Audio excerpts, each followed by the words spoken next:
इरादा जितना पक्का होगा, जीत उतनी ही मजबूत होगी। नमस्कार, सत श्री अकाल, आदाब। मैं सीएम राउत आप सभी का स्वागत करता हूं आपके अपने यूट्यूब चैनल सीएम क्लासेस पर। तो हमने कल से पॉलिटिकल साइंस की क्लास स्टार्ट की थी और उसके अंदर हमने पॉलिटी के बारे में जानने का प्रयास किया था। और पॉलिटी में भी हमने एक टॉपिक ले रखा है जिसे कहते हैं संविधान। ठीक है। और अपने को यहाँ पे अध्ययन करना है भारतीय संविधान का।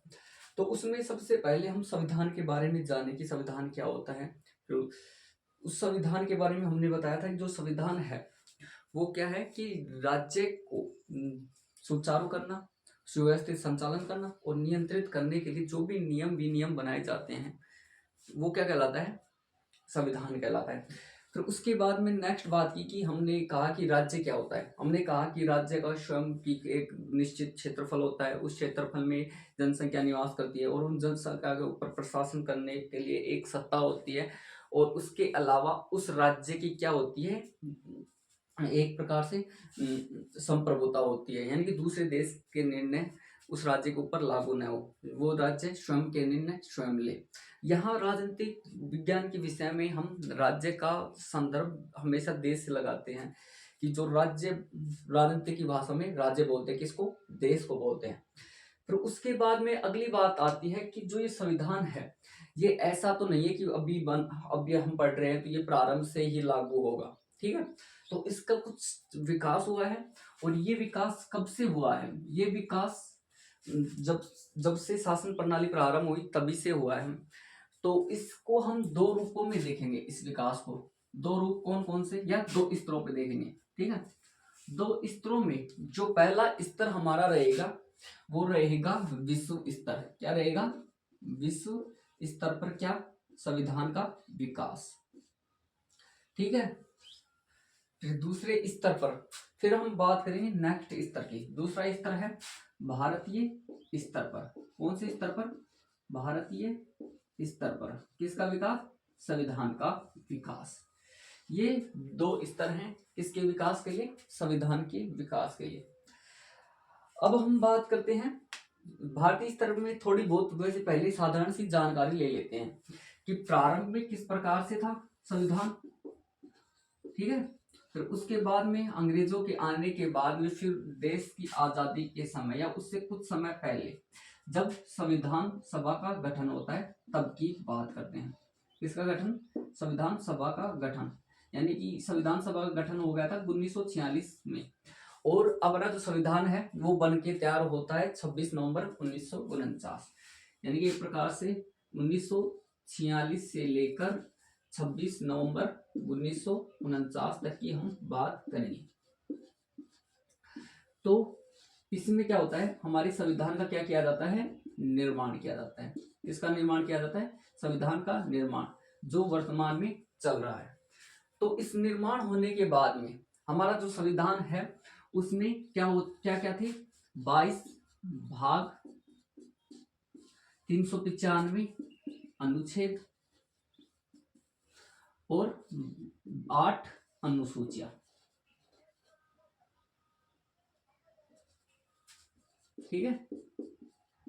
कि हमारा जो संविधान निर्माण हो जाएगा तो उसमें क्या होंगे, 22 भाग हैं, 395 आर्टिकल हैं और 8 अनुसूचियां हैं। वर्तमान समय में ये जो अनुसूचियों की संख्या है ये 8 से बढ़ के 12 हो गई, यानी कि इसमें कितनी और ऐड हो गई, 4 हो गई। 4 ऐड होते ही कितनी हो गई, 12 अनुसूचियां हो गई। अब हम बात करते हैं विश्व स्तर पर। ठीक है, कि विश्व स्तर पर संविधान का विकास कैसे हुआ।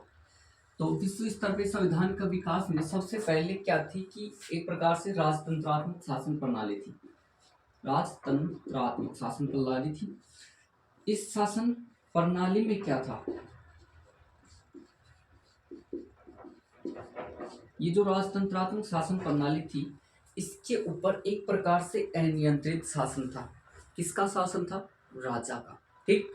अब राजा का अनियंत्रित शासन होगा तो जो भी कानून बनाएगा, जो भी न्याय देगा वो कौन करेगा, राजा ही करेगा। तो एक मूवी आई थी, ठीक है, उसमें एक डायलॉग था, उसमें कहा गया कि क्या कहा गया कि मैं ही कानून का निर्माता हूँ और मैं ही न्याय दूंगा। ठीक है, ये इस प्रकार से कुछ कथन था। तो जो राजा था वो क्या करता था, स्वयं ही कानून का निर्माण करता था और स्वयं ही न्याय करता था। ठीक, तो इस प्रकार से राजा किसी को भी दंड दे सकता था, कोई भी कानून पारित कर सकता था। ठीक, इसी के लिए जो राजतंत्रात्मक शासन प्रणाली थी, ये किस प्रकार की शासन प्रणाली थी, नियंत्रित शासन प्रणाली। कि राजा कहता है कि मैं ही भगवान हूं, कभी कभी ऐसा लगता है कि हम ही भगवान हैं। ठीक, तो ये थी अनियंत्रित शासन प्रणाली किसकी, कौन सी शासन व्यवस्था में, राजतंत्रात्मक शासन व्यवस्था में। और राजतंत्रात्मक जो शासन व्यवस्था है उस वो क्या होती है कि जहां पे राजा का शासन होता है वो राजतंत्रात्मक शासन प्रणाली कहलाती है। अब ये जो राजतंत्रात्मक शासन प्रणाली है ये एक प्रकार से अनियंत्रित थी, इसलिए इसको सीमित करना था। क्या करना था, सीमित करना था। अब इसको सीमित करने के लिए क्या होगा, इसको सीमित करने के लिए जो मध्यम वर्ग था, ठीक है, और वहां की जो जनता थी, क्या थी, जनता, इन्होंने क्या किया, सीमित करने के लिए किसको सीमित करने के लिए, अनियंत्रित शासन प्रणाली को सीमित करने के लिए क्या हुआ, अधिकारों की मांग उठाई। किसकी मांग उठाई, अधिकारों की मांग। ठीक, अधिकारों की मांग उठाई।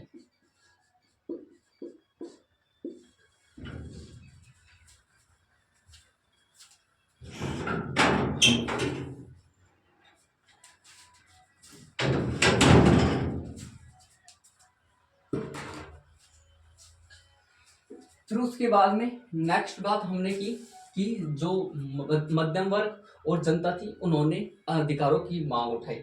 अब अधिकारों की मांग उठाने के दौरान ही एक विचारक आता है। कौन सा विचारक, एक विचारक है जिसका नाम है जॉन लॉक। ठीक है, क्या नाम है, जॉन लॉक। ये विचारक आता है, इसने अपनी एक पुस्तक लिखी है।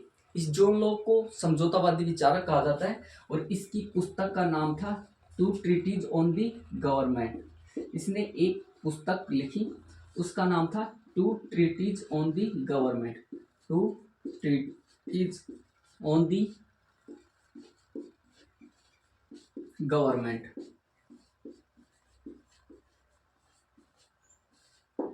ठीक, इस पुस्तक का क्या नाम था, two treatises on the government, इस पुस्तक का नाम था। तो इसमें क्या कहा कि इसमें कहा कि जो राज्य की जो शक्तियां है उसके ऊपर कुछ प्राकृतिक अधिकारों होने चाहिए, यानी कि राज्य की शक्तियों के ऊपर इसने प्राकृतिक अधिकारों को क्या किया, स्वीकार किया, प्राकृतिक अधिकारों को स्वीकार किया। कौन से प्राकृतिक अधिकार थे, अब उसकी बात कर लेते हैं। ठीक है, अब अगली बात आती है कि बताइए कौन कौन से प्राकृतिक अधिकार थे। ठीक, और किसके ऊपर स्वीकार किया, राज्य के ऊपर स्वीकार किया।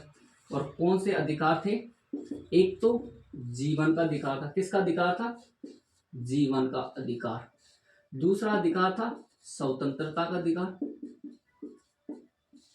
और तीसरा जो अधिकार की बात करते हैं वो था संपत्ति रखने का अधिकार। ठीक, यहां तक हम देखते हैं। फिर उसके बाद में इसी उपरांत कब की बात है, बात आएगी 1215 ईस्वी की। कब की बात आएगी, 1215 ईस्वी में। कहाँ की बात है, ये बात है ब्रिटेन की। कहाँ की बात है, ब्रिटेन की बात है। इसमें क्या हुआ कि जो ब्रिटेन में वहां पे धीरे धीरे संसद का विकास हो जाता है। ठीक है, उस संसद ने जो राजा की शक्तियां थी उसको नियंत्रित करने के लिए एक अधिकार पत्र जारी करवाया। क्या जारी हुआ, ब्रिटेन में वहां की संसद ने क्या जारी किया, अधिकार पत्र।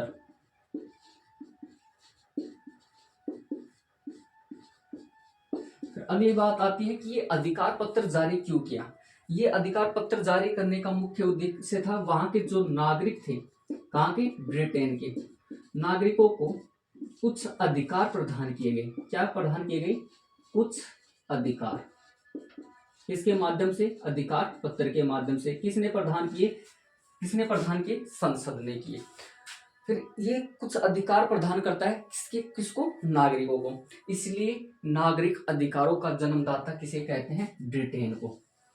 इसलिए नागरिक अधिकारों का जन्मदाता कौन कहलाता है? ब्रिटेन।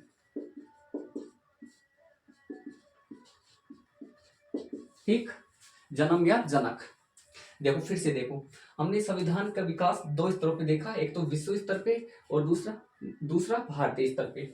तो इसमें विश्व स्तर पे हमने कहा कि सर्वप्रथम राजतंत्रात्मक शासन प्रणाली थी, ये एक प्रकार से अनियंत्रित शासन प्रणाली थी। इसको सीमित करने के लिए मध्यम वर्ग और जनता के बीच में कुछ अधिकारों की मांग उठी। ठीक है, इसी दौरान एक विचारक आता है जिसका नाम है जॉन लॉक।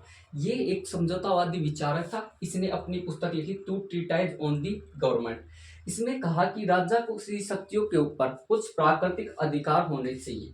ठीक है, और ये प्राकृतिक अधिकार कौन कौन से हैं? एक तो जीवन का अधिकार, स्वतंत्रता का अधिकार और संपत्ति रखने का अधिकार। ये अपनी पुस्तक किस में लिखता है? Two treatise on the government में लिखता है। फिर उसके बाद में नेक्स्ट बात आती है कब की? 1215 ईस्वी की। और कहाँ की? ब्रिटेन की। ब्रिटेन में की संसद ने क्या किया? अधिकार पत्र जारी किया। किनके लिए? नागरिकों के लिए। तो इसमें नागरिकों को क्या किया गया? कुछ अधिकार प्रदान किया गया। इसलिए नागरिक अधिकारों का जन्मदाता ब्रिटेन को कहते हैं। और ये जो अधिकार पत्र था इसको नाम दिया गया मैग्ना कार्टा। क्या नाम दिया गया? Magna carta. Magna carta. ठीक है, इसको क्या नाम दिया? Magna carta. यहां तक हमने जो विश्व स्तर पे विकास हुआ किसका? संविधान का, उसकी बात की। फिर उसके बाद में हम देखेंगे कहाँ की? अमेरिका की। जो यूएसए है वो क्या करता है कि विश्व में सबसे पहले, कहाँ पे? विश्व में सबसे पहले लिखित संविधान बनाता है। ठीक, कौन सा देश? यूएसए।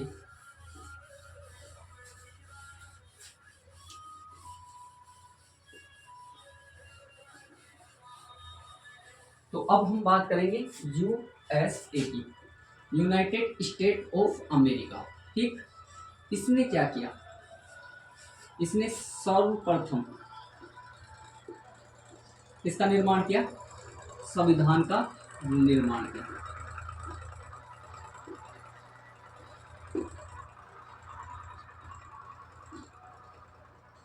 फिर उसके बाद में बात आएगी कि जनाब इसने सर्वप्रथम संविधान का तो निर्माण कर दिया, पर इसने निर्माण कब किया? तो इसने सर्वप्रथम निर्माण किया 1787 ईस्वी को। फिर उसके बाद में अगली बात आती है कि इसके अलावा किसने कभी कोई संविधान नहीं लिखा? तो बात आती है नहीं लिखा। तो इसको हम और कुछ नाम से बोल सकते हैं, या इसको कुछ विशेष लाइन का दर्जा दे सकते हैं, यानी इसके लिए कुछ विशेष कमेंट कर सकते हैं। हाँ जी, कर सकते हैं। क्या कमेंट कर सकते हैं? कि इसको क्या कहा जाता है? God father of constitution. God father of constitution.